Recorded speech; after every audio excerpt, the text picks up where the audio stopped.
Dee's talk first.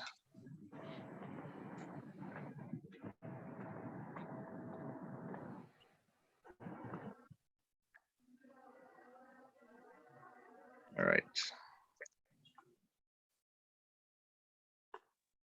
Let's try and get this out of the way.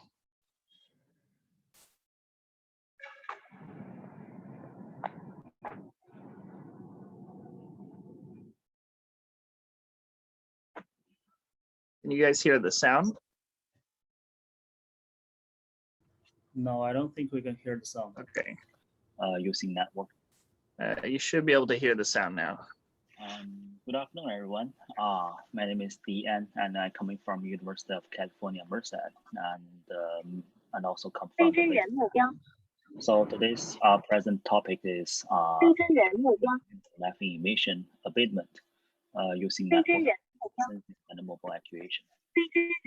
So today we're going to have the four contents. First content is about mapping abatement.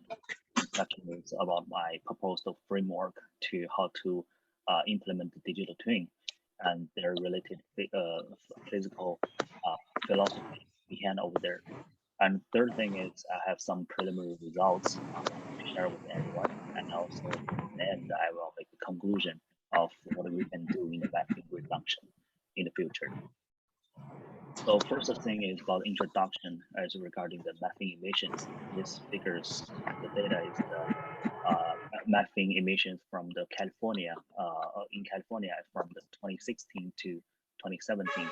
As we can see here in the blue, this blue arrow is the old one, and the green arrow is the happened in the 2017.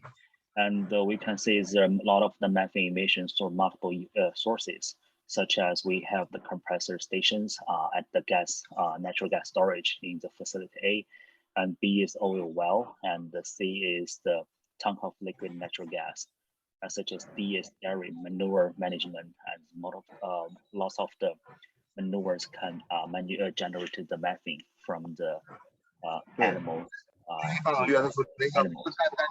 And for the E part is the wastewater treatment plant, and F is the landfills.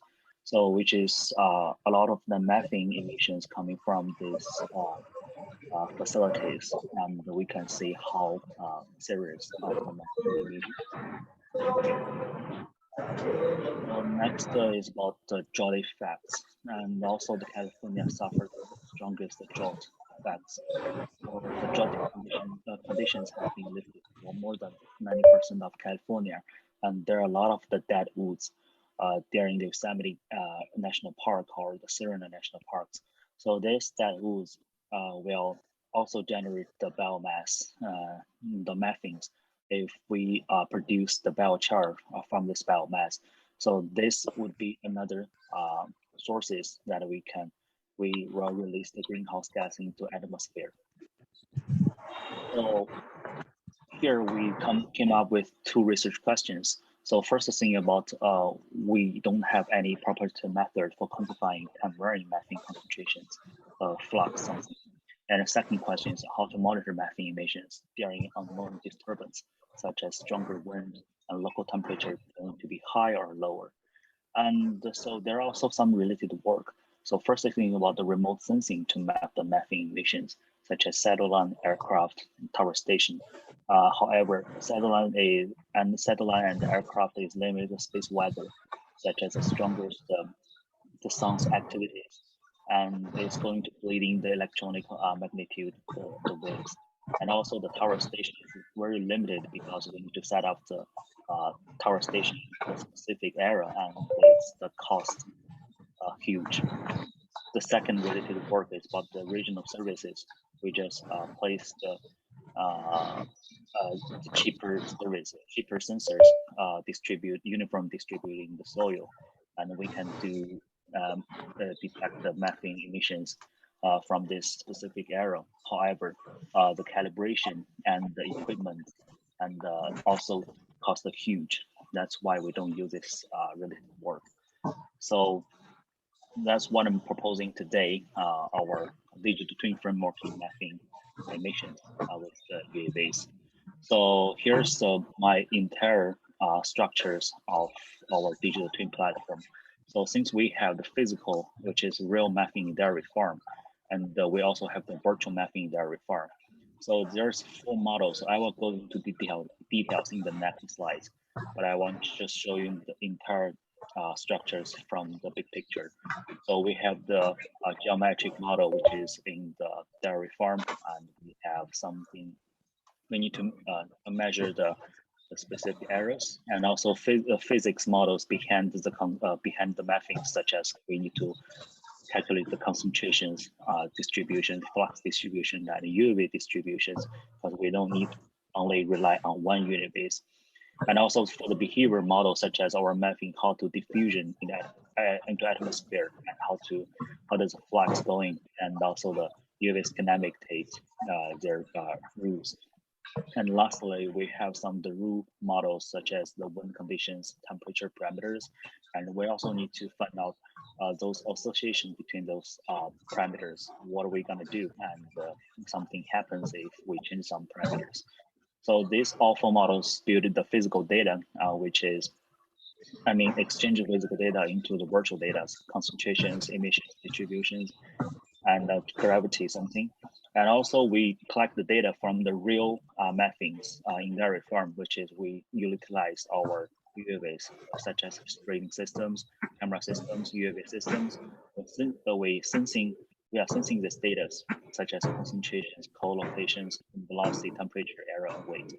We collect all of this data and we transmit it to our models, which is we have physical data. So currently we have virtual data and physical data. So this is our, we send this data, all data to optimization strategy of the digital twin driven, such as we have the original design and we evaluated based on our digital twin data and set up the objective design. And also we make some improvements. If we satisfied, then we have a new design, which means we can use the current models to predict the mapping emission, how mapping emission is going, and how the concentration is distributing in this specific area. Since we already have this physical data, and we can use the virtual data. Using these strategies, we can just utilize our digital twin to predict the mappings. And also, finally, we can let our UVs to fly those mapping leak or mapping concentrations error and spreading the chemicals such as biochars to emit the mapping emissions. And also our digital twin enabled 4 application services such as the spreading optimizations. So like I said before, we can just spread the biochar to emit the mapping reductions, just the mixture, the biochar with the soil, and then we are done. And also the manures. And second thing is about the diffusion model calibration. Not only we can use in our diffusion models in the mappings, but also we can use in our carbon dioxide, another carbon oxide gas, and or the greenhouse gas. We can do the same thing. And also the mapping emission prediction, like I said, and also important thing is mapping leak alert, such as on the oil wells. The researchers are very hope they can have the very efficient way to do the mapping leak alert. So this is the entire proposed framework. So next thing, I'm going to go into the details of the this 4 models. This is our core our digital twins. So like I said before, we have the 4 models: geometric model, physics model, based models, and we have UAVs. So diffusion models, which is also applied the partial differential equation to describe how does the mapping emissions in the atmosphere. And also we need the good idea and the efficient way to calculate the flux. And also we need to, such as, like I said, we not only we use one joints, we have multiple joints, and how to uniformly distribute it. We don't need to uniform distribute it, but how let our multiple UAVs to distribute in the atmosphere, and the optimization distributed and to complete our mission. And also we have some wind constraints. All of these we using the JAWS platforms and also UAV toolbox. UAV toolbox for design some flat paths. and to send our instructions to raw systems. And we have the gazebo as a virtual platform, and also web app as the user's interface to control or input some data in real time, and we can see some predictions in real time. And also there's something, since we are using the UAVs, which is we can consider these UAVs as mobile sensors and the mobile actuations. Mobile sensing, we can equip lot of the useful sensors such as Sharma camera and also the mapping concentration sensing to sense the mapping distributions. And also we can let UAVs to equipped with some the chemicals, crop dusters or the biochars to spray in the specific area, doing the quick reaction job. So this graph illustrated the multiple robots performs various tasks in dairy farm. We can equip the different sensors and different actuators to implement the multiple jobs. This is and all of these UAVs composed our network mobile sensings and actuations.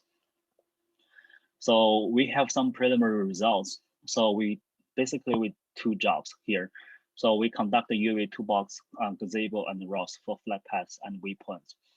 This platform is a 3D flat path. We're using the UAV box to generate this flat path and doing the circles, doing the specific waypoints flyby. And also we can show some results. We have the 6 UAVs in the gazebo. We can observe their status and also the flat path and how does the instructions are implementing. And the second thing is we verified mapping diffusion process after applying the partial differential equation on the wind field. As we can see from the earlier, we can see the black dots represent the mapping emissions. And this at the beginning, the green represent the mapping emissions first. So in this left part, the wind is from here to here, and this figures for wind directions from the right up the corner to the left up corner. So and this yellow parts, I'm not sure you can read this carefully. So yellow parts represent the chemicals, our biochar to spread these mapping emissions. As we can see, it's very useful tools, useful idea to emit all of these mapping reductions. A very success to simulate the mapping emission process, and also how to mitigate all of these mapping emissions. So in the discussion and future works, we may have some limitations of the batteries and payload for our entire mission time, because we using the sensing all of the mapping emissions, but also we need to equip it with some of the biochar or chemicals to emit all these mappings. So battery payload will be the keys to limit our performance. And second thing is about the order of the partial differential equation for mapping diffusion models really matters, because we need to adjust it. Like I said, we need to adjust this on these unknown parameters to feed our models to fit the reality of how does the mapping emissions, especially there's unknown some disturbance. So currently we can simulate the wind field and also the temperatures, but we never know some unexpected issues. But this also will be reflecting in our mapping emission process. So how to simulate our mapping emission process, and the order of this PDE really matters. And for the future works, optimizing UAV sampling operation schedule to increase the opportunity to capture mapping emissions. Minimizing total mapping and prediction cost is our priority job, because so we are using the sensing. A lot of the conditions will jam our missions. And the last one is about deploying the user interface to combine each subsystems to enhance the system robustness. This is our another target to build our entire platform. So for the conclusion, we proposed the digital twin enabled methane abatement framework and also illustrates the impact of methane emissions that can be reduced via mobile sensing and biochar spreading. And also we validated our system and have preliminary results. As we can see, our PD, to generate the methane emissions are very successful. And the next thing, we also want to try the different unknown disturbance to make our digital twin platform more robust than this. I think that's all for today. Thank you. Thanks for all. All right, I guess, is there any questions for D?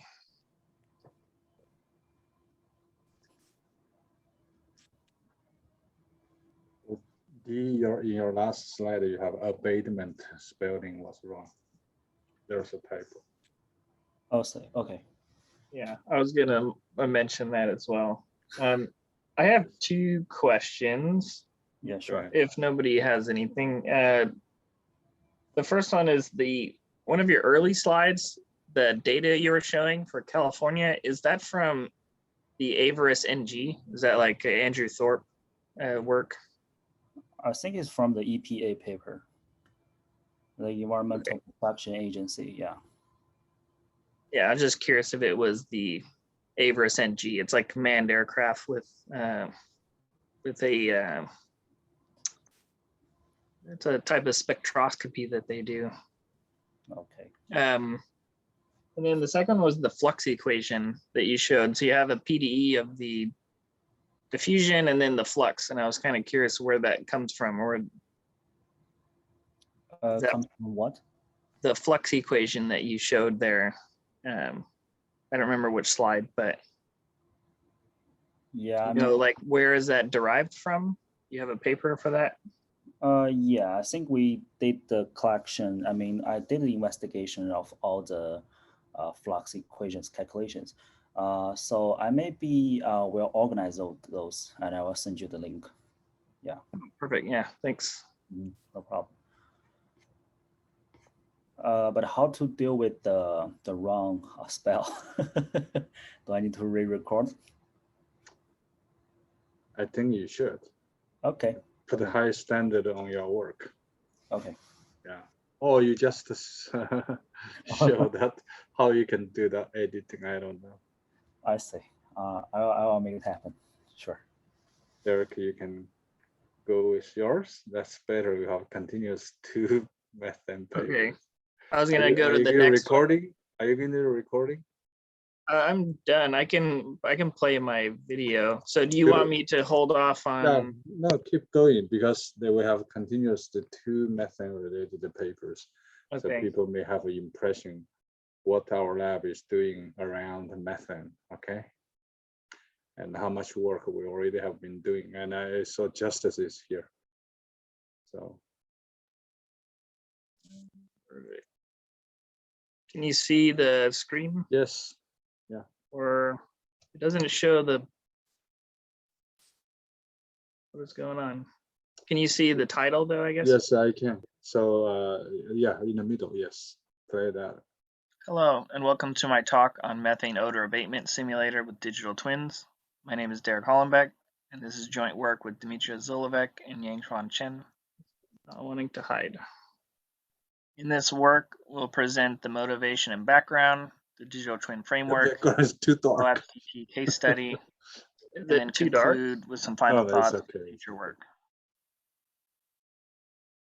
The importance of methane emissions from an environmental standpoint is primarily due to the fact that it's a powerful greenhouse gas. From the image on the top right, we can see that methane accounts for about 10% of the total greenhouse gases emitted, which is comprised of natural gas systems and landfills. But from the image on the bottom, we can see that in a 20-year time span, methane is about 84 times more potent than CO2. And mitigating methane emissions can help reduce global warming impact in the near term. Methane can also come from natural ecosystems such as the thawing permafrost, vernal pools, small lakes and ponds, as well as anthropogenic sources such as pipe fittings and valves as shown as the image on the right from a FLIR thermal infrared camera. Extreme weather events are also of concern due to the changing amounts of greenhouse gases in the atmosphere. And when these gases go undetected, such as fugitive gas leaks, they can pose serious safety issues, such as explosions. Methane reduction and mitigation can be done through early detection and repair. Conventional methods typically use foot-based measurements with a flame ionization detector and use method 21, which limits some other technologies from being used. It also requires that all leaks be repaired, no matter the size. Advanced methods are being developed that use vehicles with cavity ring down spectrometer, or by plane with LiDAR, or by drone with lightweight spectrometers. A recent super emitter program by Picaro and PG&E showed that leaks emitting greater than 10 standard cubic feet per hour contributed to 37% of their total emissions. So by focusing on the largest leaks first, they can mitigate the most amount of methane. In the image in the bottom right also shows there's discrepancies between conventional inventory-based measurements, bottom up, which is in green, and top-down approaches, which in this case by Johnson and others, is airborne-based measurements that still need to be resolved.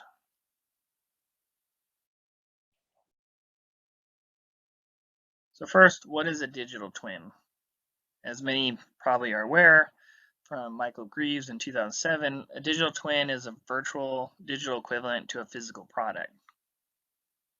It can be seen in early work such as the NASA Apollo missions, where you have a hardware twin, or flight simulations such as the Iron Bird, where you have a mixture of software and hardware twins, or today where you have manufacturing implementations, smart cities, or even cyber physical systems such as the robot Baxter by Werner and others. In this work, we want to focus on a definition such as the one proposed by our lab, where a digital twin is a combination of multiple individual and detailed simulation models, continuous, discrete, or hybrid, where it's an interconnection represents the dynamics of the complex system, which is updated periodically, windowed or real time, with the system information in order to reflect the system's current status as well as predict its future behavior and possible faults. There are many levels of digital twins. In the early development, we start with the level 1, where we have a digital twin environment. The physical system isn't built. There is no system interaction. There is no smart capabilities. And it's used typically for some preliminary design aspect. The level 2 digital twin is based on the real system. It operates standalone. There is no interaction between the two systems. It's not quite smart, and it can be used for performance analysis and system status. And as we progress through levels 3 and 4, we see that the physical system and the digital twin start to have real-time data acquisition, and there is increasing and smarter control, as well as more features such as fault diagnosis, prognosis, making recommendations, as well as automating actions over the physical system. There are 3 basic challenges in developing digital twins. The first is subsystem modeling. So what level of detail we want to implement, whether we use finite elements or discrete systems, whether we include multiple physics, multiple components, is there degradation? The second is the sensor integration and data fusion. So how are we getting the data for the modeling? What kind of computational requirements are there? Is there any protocols for gathering the data? And the last is behavioral matching, which makes the system, the digital twin, behave as the real system. And this typically comes in the form of our system knowledge, as well as what equations we can use to actually behavior match the systems together. The digital twin can be constructed in 5 steps roughly. The first step being the target system definition. This is all of the desired requirements, such as the simulation controller, the digital twin level, the purpose of the system. The next step is the system documentation. So what types of control algorithms we want to use, what are the specifications of the actuators and sensors, what are the troubleshooting and common problems we might find, what types of signals and processing we will be doing. The next step is multi-domain simulation, which could include a combination of data-driven models, stochastic and probabilistic models, deterministic models. The next step is the digital twin assembly and behavior matching. So this is connecting the input and output between the digital twin and the physical system, closing the loop in a way that we can do the behavior matching, and choosing a suitable optimization or strategy, such as a genetic algorithm or stochastic gradient descent. The last step is the digital twin validation and deployment. So this is validating the digital twin's behavior, typically in an offline sense, from data that the digital twin hasn't seen. This can include the developing the supervisory system that allow for real-time data management between the digital twin and physical system, or visualization, as well as allow the digital twin to operate in parallel. And upon doing that, it opens up a lot of opportunities to have smart digital twin capabilities for doing prognosis and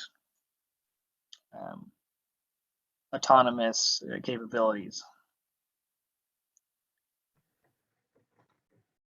The MOAB's DT case study is built around the Methane Emission Technology Evaluation Center, or METEC, shown in the bottom right.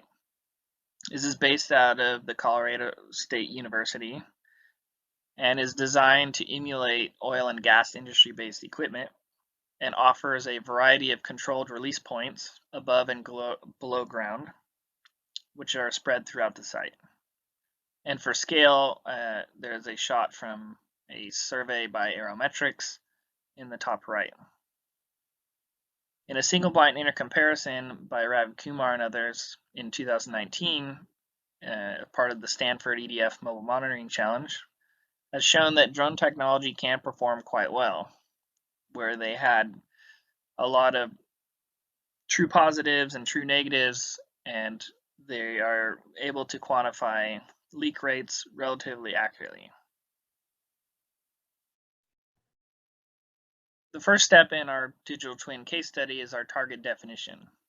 So we want to create a digital representation of METAC that can simulate short timescale behavior of the emission dynamics. And it provides us with some real-time or near real-time operation.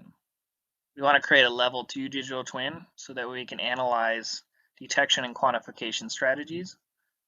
And we want to conduct some offline control to study how environmental variables impact the digital twin in finding the source location, atmospheric stability, topology. And we want the overall purpose to connect these two together so we can run virtual controlled release experiments.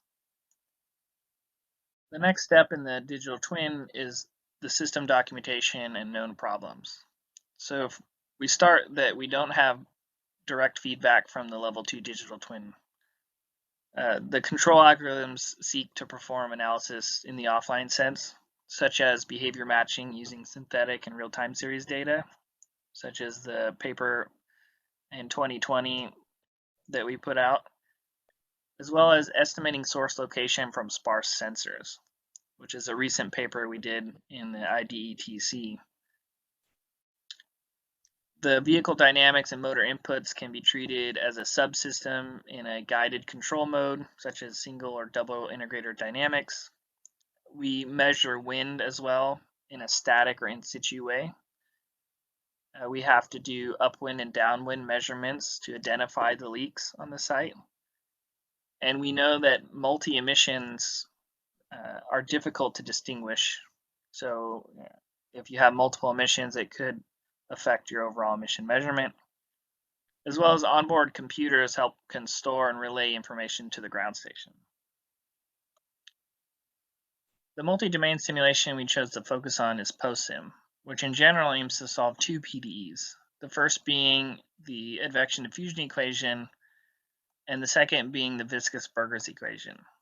This is based on the work from Farrell and others in 2002, which is based on a 2D model. And this 2D model can be power law scaled depending on atmospheric stability. For instance, in a neutral condition, alpha here equal to 0.7, and z is the altitude of the measurements.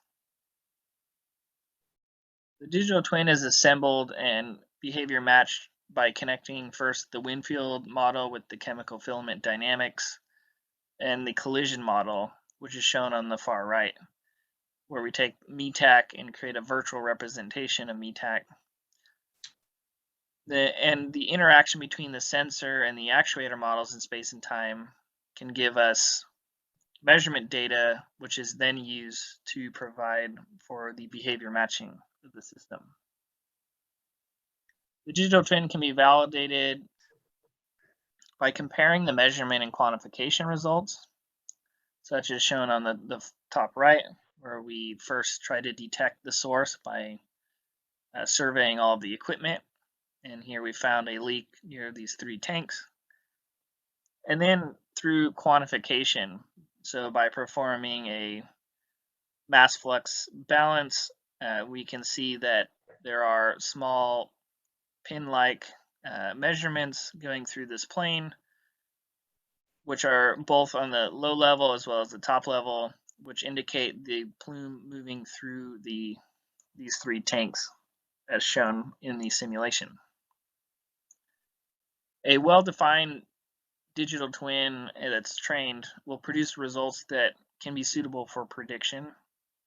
And this digital twin can then be deployed to run in parallel with the physical system, which this opens up possibilities for online behavior matching, so learning key parameters such as source location, source strength, as well as provide for a smarter path planning. If we know where the plume is, we know roughly where we should start putting the sensors and actuators in space. So in this work, we introduce a MOABS DT. Just to recap, methane is an important greenhouse gas to reduce, and mitigation can be done through early detection and repair.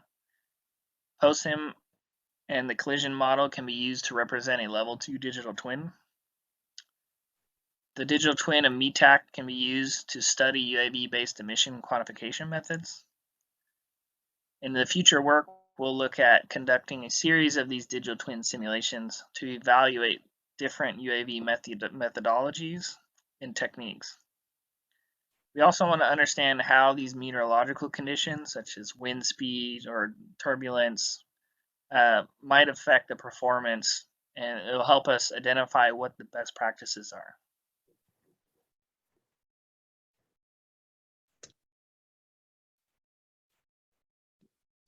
Good job. All right. I think it's pretty clean. I don't know if I have any questions, I guess.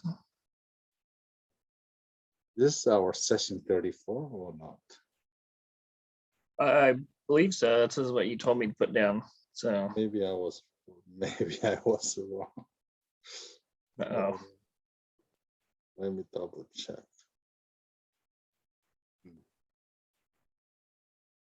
Actually, we are 30.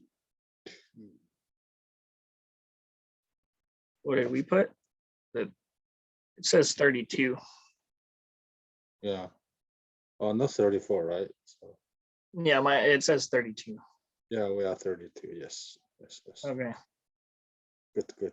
We didn't make. And no more re-recording. Okay. So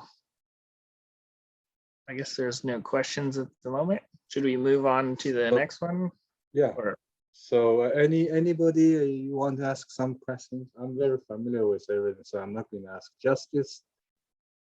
I think you should contribute a question. Whoops, sorry. Methane quantification is a hard problem and important problem. So we have been pursuing this one in the past several years. I think it's starting 2014, isn't it? There, 7 years, maybe 13. I think you guys might have started at 14, but I don't think I started till maybe 2017, I think. 17. It's also 4 years. That's a lot. Okay, good. Yep. Should we, I guess if there's no let's questions. do the next. So we are over about methane. We have 2 more talks. One is from Furkan, one is from Furkan. You are very early in 3 a.m. Maybe 4 a.m. right now. Oh. So you don't have to be up. We're going to play it for you. All right. Hello, my name is Furkan Güç. I am a PhD student from the Mesa Lab at the Department of Mechanical Engineering, University of California, Merced. I am going to present our work, Digital Twins Enabled Remote Laboratory Learning Experience for Mechatronics Education. The outline of the presentation is as follows. I will start with my introduction and the motivation of this work, and then I will present in-person laboratory design of ME142 Mechatronics course. Then I will introduce a novel design of digital twin-based interactive remote lab development for this course. And finally, I will present a case study for interactive digital twin development for motion controls. And lastly, I will end up with my results and conclusions. Let's start with the introduction. As an introduction, our motivation starts with engineering education and laboratory experience.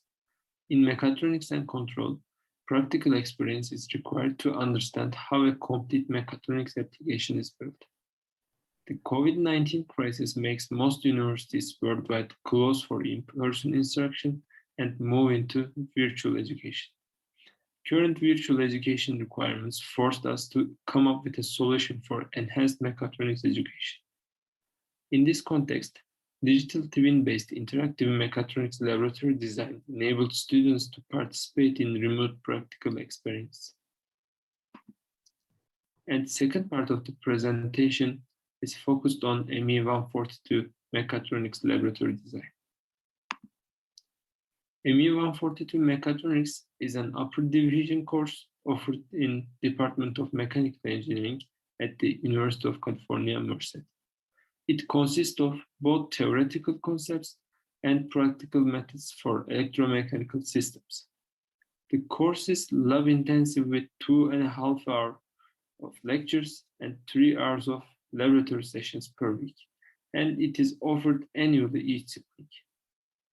A total of 60 students are registered for taking the course at each term, which is a considerable number of laboratory experiences, coordination, and learning. Before COVID-19, the ME142 laboratory introduced an intensive hardware-based laboratory focused on developing real-time mechatronics application using low-cost open-source hardware and development tools.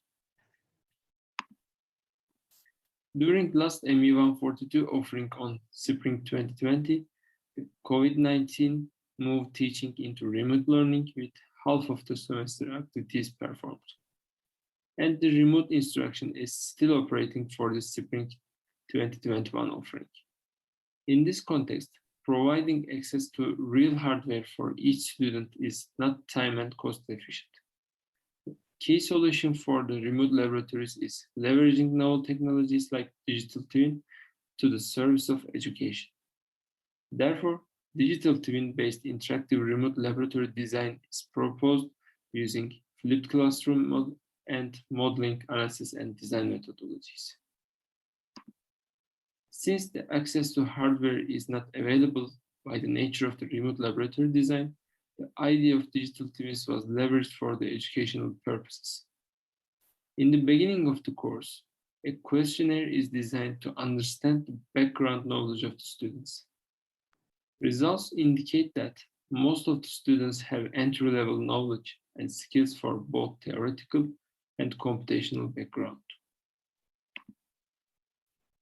Throughout the design process of the remote laboratory offering, fundamentals of the engineering instructional laboratories are playing a key role in order to create a comprehensive laboratory curriculum. In this context, the learning objectives of comprehensive remote laboratory curriculum consist of instrumentation, models, experiment, data analysis, design, learn from failure, creativity, psychomotor, safety, communication, teamwork, ethics in the laboratory, and sensory awareness.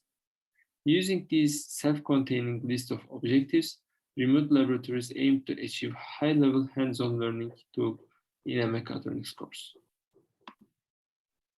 The emphasis of the remote lab design is focused on digital twin development. In this context, a self-contained framework is employed in order to develop a digital twin model in the ME142 laboratory. It is composed of 5 steps, each corresponding to target system definition, system documentation, multi-domain simulation, digital twin assembly and behavioral matching, and finally, digital twin validation and deployment.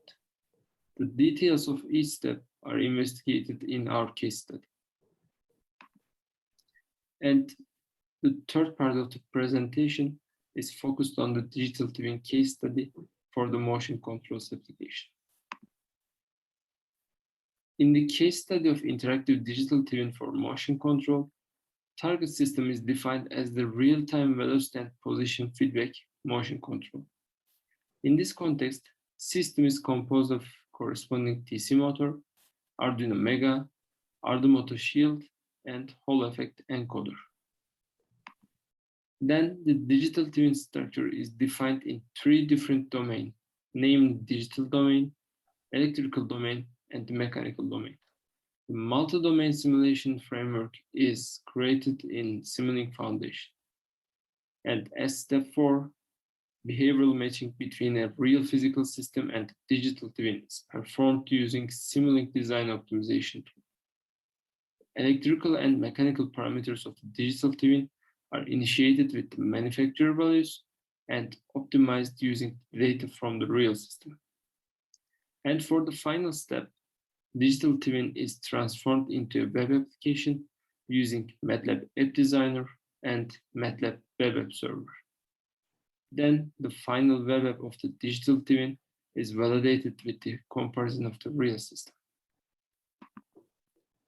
Finally, the final part of the presentation is focused on the results and conclusion. The results of the proposed remote laboratory design are delivered in 2 formats. The first format of the results is the digital twin library developed by the students of Spring 2020. Using this case study of digital twin development, students are expected to work on the groups of 6 as the final project. Each group are assigned to their own digital twin applications like ball and beam, temperature control, and the time level control. Finally, all applications are compiled and published in a web app server in order to increase accessibility. The second type of the results are investigated using pre- and post-course surveys. In the first week of ME142 mechatronics course, students are asked to evaluate their own confidence levels in digital twin capabilities and relevance to control system design. As shown in the course survey results, overall confidence level of students are below expectations before the course. Then, in the post-course survey, students are asked to evaluate their confidence level for both before and after the course. Based on the comparison of the before-after the course and the increase in the overall confidence levels of students, the effect of the proposed remote laboratory design is measured. As the final summary and conclusion, a novel proposal for interactive mechatronics remote laboratory is presented. The learning experience is elevated using flipped classroom and MAD methodology. The laboratory program is designed to bring students from an entry to an advanced skill levels of MATLAB and Simulink to develop their own digital twin applications. Proposed remote laboratory design is applied for Spring 2021 offer of ME142 mechatronics course in the University of California, Merced. The recordings are posted online at the YouTube channel of Professor Yang Chen, and the success of the applied laboratory program is measured through pre and post course surveys. Here, these are our references. Thank you all for listening. Any questions? So, digital twin. We worked hard. Jairo and Furkan both worked hard in the spring. I think we are among the early groups using this digital twin idea. It was good. Students like it. So for the web application, is the response time very fast, or is it like not really fast, but need a little bit of patience to get the dynamic response. So is it more of a like offline controller design or something? And then no, it's online. It's online. It's okay. supposed to live online, but our server is a very slow machine. We can change it to a better machine next time. Very cool. So if you have anything you want to share with others, like as if you are working on your laptop or desktop via the internet. So that's what exactly MathWorks web app is for. It's very powerful and interesting. Okay, let's quickly wrap up with the last one. Is last but not least. I love the last one very, very much. Listen carefully. This is the topic I feel proud of, okay? Hello everyone, my name is Jairo Viola, and today I'm going to present the work Parallel Self-Optimizing Control Framework for Digital Twin-Enabled Smart Control Engineering, developed by myself and under supervision of Dr. Yang Chen on the University of California, Merced.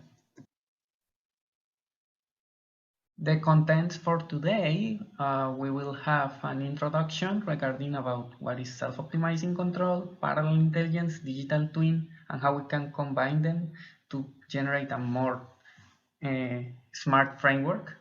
Then we are going to describe the parallel self-optimizing control framework using the digital twin as well as the Spsa optimization algorithm in its basic and parallel versions. Then, based on this framework, a case study will be analyzed to perform parallel self-optimizing control for a thermal system and some conclusions and future works.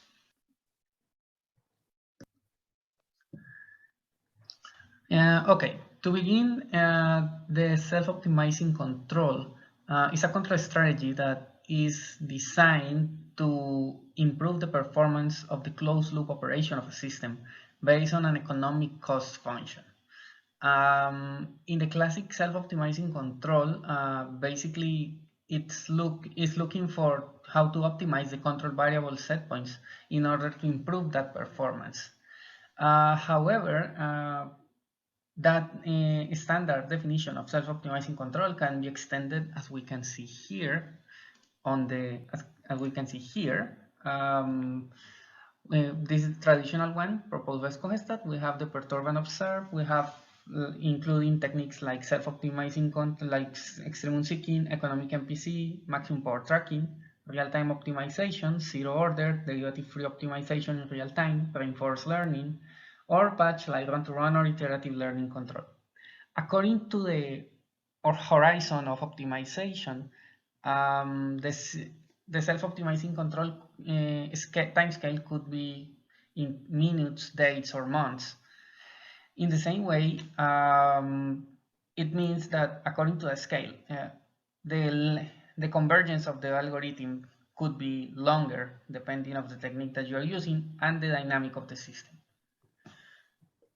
So in that sense, if we want to introduce some smartness into the system and combine with this self-optimizing control that indeed requires some modeling of the system, digital twin gives a unique opportunity, considering that the digital twin is a virtual representation of a system.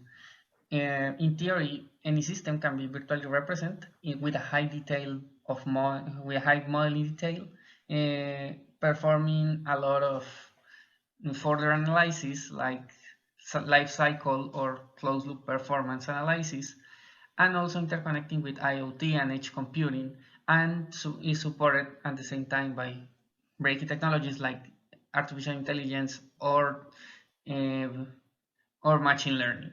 So in order to design the digital twin, we can use a framework, in this case for control applications. As we can see here, this framework is composed by 5 steps: target system definition, system documentation, multi-domain simulation, digital twin assembly and behavioral matching, and digital twin validation and deployment. In that sense, following that framework, we can design a digital twin that can be used for control applications, and in that sense fulfill and introduce some smart system properties like cognizant, taskable, reflective, ethical, and knowledge rich in order to enhance the smartness of the system. So based on the self-optimizing control strategy plus the digital twin as an enabling technology, let's think about how we can combine this with the parallel control paradigm. In this case, the parallel control is based on the ACP approach: artificial systems, computational experiments, and parallel execution. This framework is initially used to model social cyber-physical systems based on some artificial intelligence models, considering that each subject or individual on the society represents one real-time execution agent of those policies. So what happens if we change or replace these individuals by digital twins that replicate the behavior of a complex process? And each digital twin is able to run on different microprocessors. So in that sense, we can use different instances of digital twin and combine through the self-optimizing control in order to enhance that closed loop behavior of the system. That will be like the big picture. So the main goal of this work is present a parallel self-optimizing control framework that combines those technologies, the digital twin for modeling, the parallel intelligence to support a smart system implementation on multiple instances, and the self-optimizing control through some optimization algorithm that allows the parallel execution, that in this case will be the simultaneous perturbation stochastic approximation algorithm, and in that sense evaluate the virtual world representation and interacting directly with the real world or physical asset. In this case, this framework is going to be tested using a Peltier thermoelectric system in order to analyze the viability of this proposal, and 2 tests will be performed, in this case with and without the incorporation of parallel intelligence. It means using multiple digital twins and just in a regular configuration. All right, so let's talk about what is the parallel self-optimizing control framework. In this case, the proposed framework for this problem is shown in this figure. As you can see, we have 2 domains. We have the virtual domain and we have the real domain. In the real domain, we have the physical system or the asset. In this case, the asset is in a stable closed loop configuration. This is something really important. The system is subject to some disturbances, as well as some control laws, sensor noise, and the plan itself. In this case, the controller will be the element that we are going to change using the real-time self-optimizing controller. This controller has some data parameters, which are the tunable parameters of the controller. Those elements are interacting, as well as the reference error and output signals and control action interact directly with this self-optimizing controller, in this case the one using the Spsa real-time optimization, using the parallel execution. Based on the CPA, we have the CPA program paradigm. We have the virtual domain also. On the virtual domain, we have a parallel digital twin that is executing at the same time with the real domain, with the physical asset, in order to compare and manage the system performance and evaluate these self-optimizing control possibilities. So in that sense, we can test the self-optimizing control algorithm in this case using the real domain and also the virtual domain. In addition, we can enhance the performance of this configuration here using parallel slaves digital twin pool. This pool basically is a set of instances of that digital twin that is the virtual representation of the system. We can use n digital twins as we need or our hardware allows us, and we can use that twins in order to leverage the execution of the parallel Spsa optimization. As well, considering that this is a self-optimizing control strategy, it follows this cost function. Basically, this cost function is in terms of the closed performance specifications of the system. We have the overshoot, the setting time, and the error of the system, the quadratic error of the system. We have some weights in this case for each error. So the main idea of this parallel self-optimizing control strategy is optimize the performance of this real domain asset based on this parallel optimization algorithm that is executing in real time with this pool and this parallel digital twin that we have here.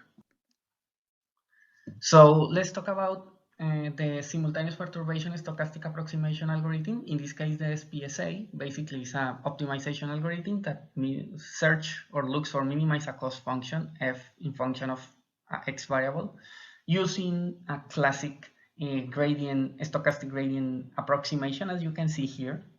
The main important thing here is that the approximation of the gradient is a recursive approximation and is performed using some stochastic behavior, as we are going to see here. This is the approximation for the gradient descent. As you can see here, this is the recursive approximation, like the finite difference. But in this case, we have here k, we have delta k. This delta k is basically a simultaneous perturbation vector, which is generated in this case by a Bernoulli distribution that is going to change at each optimization step. In this case, the probability of occurrence of this small change ck. That's the main idea of this delta k. And this is going to repeat for all the steps that we are going to execute. We have here this expression that is representing the learning rate of the gradient descent, a over k plus 1 plus a alpha. This is the standard learning rate defined by the algorithm. This is the step size, ck, that we are going to use. As you can see here, this learning rate and step size reduce its size, its step at per each iteration. So that element is going to be reduced as we are reaching the optimization goal. So in that sense, we have the basic and parallel Spsa optimization algorithms. The algorithm can be executed in the regular form. Basically, we initialize the algorithm, generate the solutions, generate the simultaneous perturbation vector, in this case just one for each iteration, or each process. We have just one process. We calculate the gradient using this expression here, and we calculate the next step, and we keep updating this for a certain number of approximations, changing each time our perturbation vector. The main difference, or the algorithm that we want to focus more in this contribution, is the parallel Spsa. This parallel Spsa follow exactly the same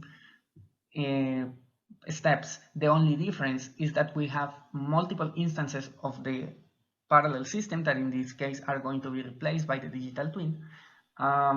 Each instance will have its own perturbation vector, and based on its own perturbation vector, we are going to calculate the next step of the optimization based on this expression here, that is basically the consensus of the regarding to the minimum change on the gradient direction on the optimization process following this norm. So based on this norm, we take the elements for all the parallel digital twins that we are executing, and we choose the minimum one based on this norm in order to calculate the next step. In that sense, we can evaluate more possibilities of this perturbation vector in a more straightforward way. So based on this explanation about the framework, let's talk about the case study. In this case, the case study corresponds to a thermal system, as you can see here. This thermal system has this closed loops execution. We have the thermoelectric element that is going to be a heating element, sensor, actuators, and the control part, working in hardware in the loop execution. For this system, this is the digital twin built in MATLAB, Simulink, and Syncscape, representing all these individual elements with a certain amount of detail in order to replicate the behavior of the real system. That's the main idea in this case of the digital twin, following the framework that we show on the previous slides. In this way, for that system, we are going to execute the framework that we see on the previous one. On the previous section, this framework we are going to use as controller, a proportional integral controller. The controller can be changed to any other. In this case, we are going to keep into a PI controller. The Spsa is going to be tested with and without the digital twin pool. It means the basic Spsa and the parallel Spsa using 5 different instances for a total of 200 iterations, and with these parameters for the Spsa configuration. The initial condition for start the testing is given by this KPKI that will be the output of our optimization algorithm. We want to optimize those two values. In order to find this initial condition, basically we identify a first order plus the time model for the digital twin, and based on this first order plus the times model, we calculate this proportional integral gain based on the Sigor-Nichols optimization rules, and based on that, the self-optimizing controller should be able to improve the performance. As you can see here, the obtained results show that in this case, for example, this is the KPKI evolution, this is the cost function.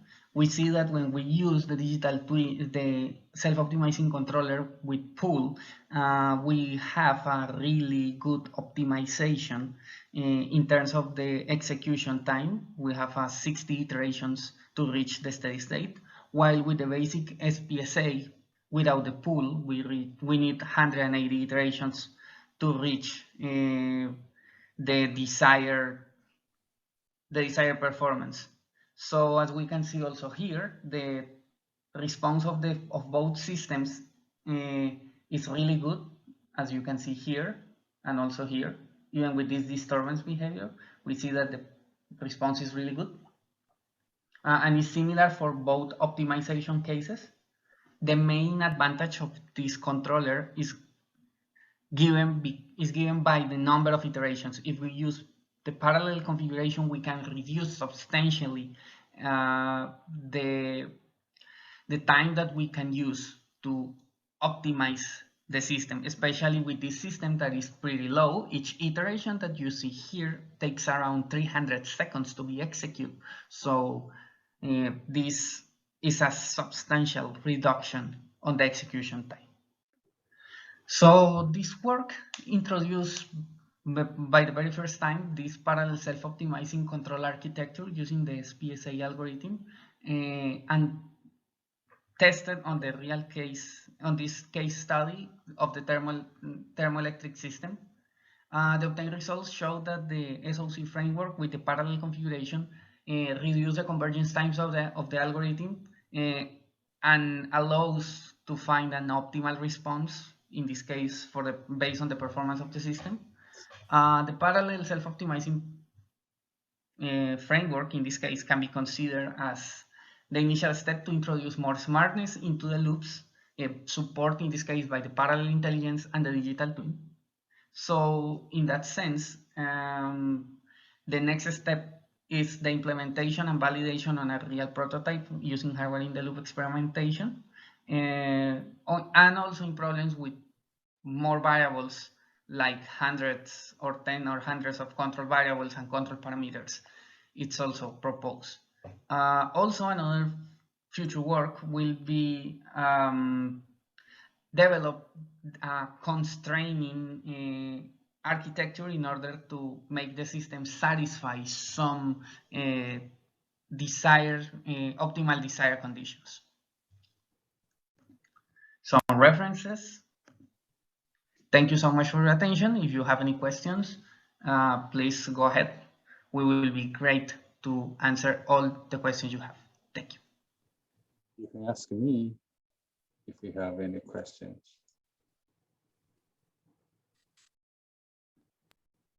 So, every day. It's time for the pulley episode. These are. What's that, Derek? Play. It's called a momentum. Yeah. The YouTube understands what do you want to watch next.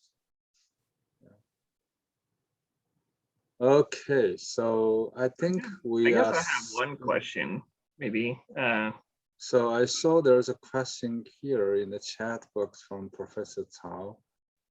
DT is very hot, very powerful, Mesa Lab achieved big progress as one technology. Could you share some of your thoughts on the research, such as interactions between the virtual and reality?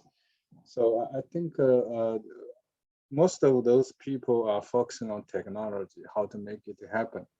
We make our research question here is, I hope we can do something that others cannot. Okay, say for example, multi-domain physics simulation modeling. For example, very complex behavior matching. For example, like self-optimizing concept enabled by digital twin. On a nutshell, we are control people. We look into the digital twin from the control point of view. So we want to use the digital twin to do something that previously we cannot do without digital twin. So I call this is enabled capabilities. We are using digital twin concept. There are lots of technology side like hardware, software configuration. I don't care about that a lot right now. We don't have a very big toy, very high-end platform. That doesn't matter, okay? But on the other hand, we should not be limited or constrained our imaginations because of those limitations in computing, in hardware, in bandwidth, that kind of thing. So I think each of those DT work, fall of the work presented today, will have some good potential. But we are still in the process of exploring about what is really publishable.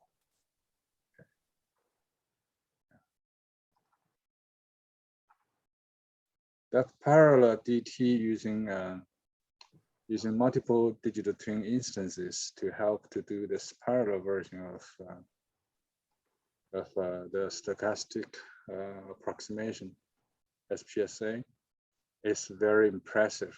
That those convergence rate is improved, efficiency is enhanced. Like what we said, 2 is better than 1. Right, Derek? Is there any other English way to say that? Same, 2 is more is better than single or something. I think that sounds right. It's just saying more is better, I guess. Yeah. It's a scalable kind of thing. Well, I guess anyway, yeah, Jairo, Jairo is busy. He got access to the tool, so he's sleeping with the tool right now. Around the clock. okay. Because I was just curious, maybe so this seems like it's an offline optimization using parallel SPSA. No, this is online, by the way. Everything he presented is online. The 300. So basically you do step response, you do step response, you do step response, keep doing. Then while you do this so many step responses, then we will be able to improve our performance as it goes. So that's exactly the real time online, not offline, please. So the Offline question is useless. Yeah, so the question after is then is it set to like the system? So if the system parameters change over time, will the SPSA, a parallel SPSA, be able to track them? So like say you have parameters degrading in the Peltier, that will, once it's converged, it should be able to track that rate of change? Of whose rate of change is in the reference? So say if you have parameters in the plant, and then those parameters change over time. Oh, I see. I see. If you have time varying situation, you have parameters drifting, and whether you can using the same idea to capture that drifting and compensate in your performance. The answer is yes, definitely. But I guess that relies on the dynamics of the change, right? So the system dynamics should be faster than the change of the system parameters. It's very interesting. I want to tell everybody, in the 1952, there was a book published from MIT. The title of the book is called Self-Optimizing Control, SOC, to my good surprise. And that book is actually the pre-dawn of the concept of adaptive control. Okay, at that time, people are thinking about how I can run a system while the system is improving its performance. So we basically back to that idea to check how we can make this like autonomously, building some mechanism to self-optimize the performance with help of multiple instances like digital twin 1, 2, 3, 4. When you add more digital twin, you have to do better. So it's pretty cool. I love this paper, in fact. I feel very proud. So, and Jairo did a good job. And all the results, I saw experimental results from the Peltier system.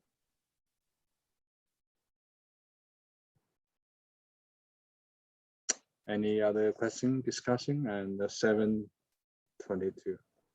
I think we sit here too long. It's already 2.5 hours almost. So thank you for joining us. Let me recognize Zhang Sixiong, you are here, okay? Are you okay? Your flat in Henan is, are you guys doing okay? We miss you. We worry about you, okay? All right, Xue Feng, welcome, Professor Zhang. We have Yanang here.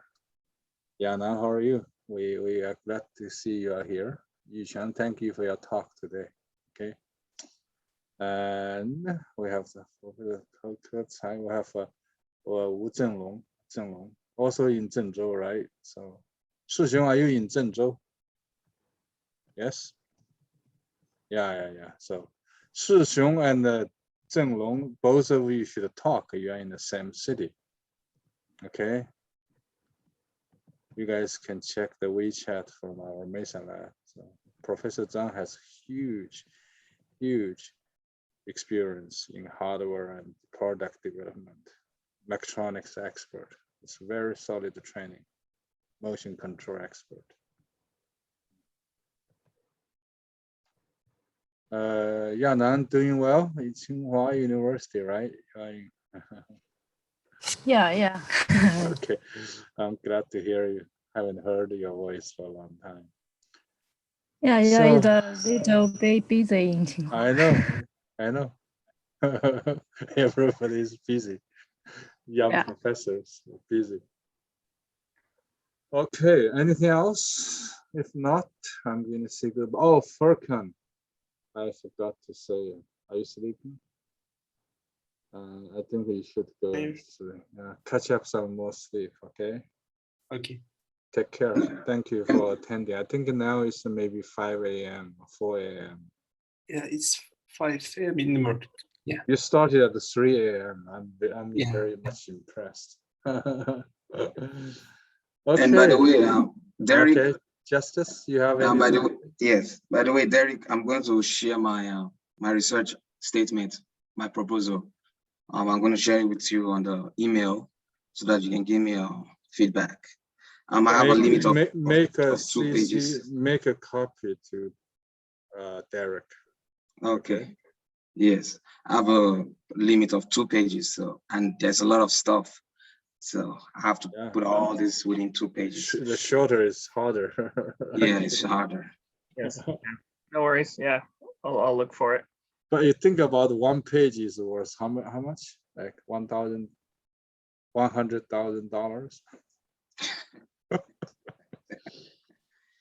Think that way, okay? Yes, sir. So funding proposal is important part of training, okay? Do it from the beginning. So I need to say goodbye to everybody. I'm hungry, I'm tired, and I'll see you the next time. Yanan, you consider to give us a talk before end of this year. Before end of this year, okay? I promise. Okay. Yishan did the first, you do the last. We'll have photos together.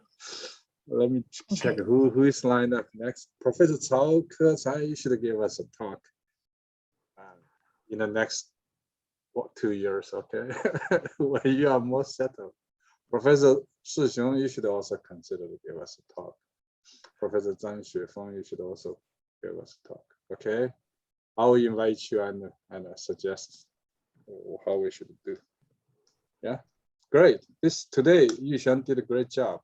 I'm sorry I was away for about 15 minutes or something. But I know that it's great work, lots of future work. And I suggest you put hands on some of the application scenarios, like your wind power, renewable energy modeling, using to a very large scale problem to see whether this accelerated, improved optimization can really bring the benefit. Okay. All right. Okay. See you. Bye-bye. Thanks, Derek, today for taking care. Thanks, everybody. See ya. Bye.